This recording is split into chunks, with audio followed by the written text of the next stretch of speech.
እንግዲህ የሩታ መከታዎች ከጎኗ ሆኖላት ሌላ ምንም የምለው ነገር አይኖረኝም። ምክንያቱም ሰውየው በቃ ከተጃጃሉ ቆይተዋል። እንግዲህ አብርሃም የሚባሉ ሰውዬ እንግዲህ በቃ ተጃጅለዋል ማለት ነው ብዬ ነው የማስበው። እና እንግዲህ ከሩታ ጎን ሆናችሁ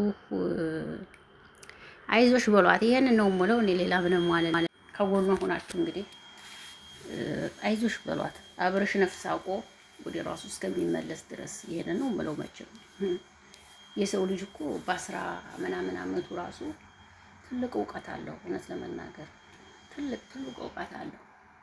አብርሽ ግን 20 ምናምን አመቱ 27 28 ይወራል፣ ግን እውቀት የለውም። እርሜ ብሄድ አይደለም። ገባችሁ? ሰላም እንዴት ናችሁ? ደህና ናችሁ ወይ? አይና ለምን ለዚህ ቤት አዲስ ከሆናችሁ ቤተሰብ ሁኑ። አብራችሁ ይላላችሁ። አመሰግናለሁ። ሰላም ጤና ፍቅር ከእናንተ ጋር ይሁን እያልኩ በአዲስ ቪዲዮ መጥቻለሁ። ይህ ቪዲዮ ከወደዳችሁት ላይክ፣ ሼር፣ ኮሜንት አስተያየት ስጡ። ወዳችኋለሁ። እና እንግዲህ ሰሞኑ እየተፈጠረ ያለውን ነገር እያያችሁ ነው ብዬ አስባለሁ። ምንስ ትላላችሁ? እንደዚህ መሆኑ ጥሩ ነው ወይ ትላላችሁ? ወይ እንዴት ነው? ጥሩ ነው? ለማንኛውም ሰው ቢሆን የስራ የሚሆን ምንም እያሳየ ያለው የሴት ልጅ ጉዳት ነው ብዬ ነው የማስበው። እና ምንም የሚያስተምር ነገር ያለው አይመስለኝም ለእኔ። እንግዲህ ለእናንተ ባላቅም ማለት ነው። እና እኔ እንጃ ምን ልበላችሁ ብቻ አብርሽ ልቦና ይስጥ ነው የምለው። ሩታ ኑሮም ቢሆን አሁንም ጠንካራ ናት። የምትወርቅ ልጅ አይደለችም። ብትወርቅ ኑሮ እስካሁን ትወርቅ ነበር። የምትወርቅ ልጅ አይደለችም።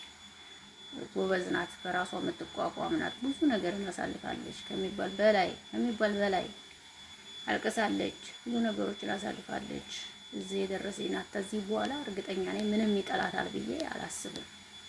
እና እንግዲህ እንደ እሷ ጠንካራ ሆኑ ልላችሁ ፈልጌ ነው። እየወጣችሁ የምታለቅሱ እህቶቼ ጠንካራ ሆኑ። ማልቀስ ተገቢ አይደለም። ኮስተር በሉ።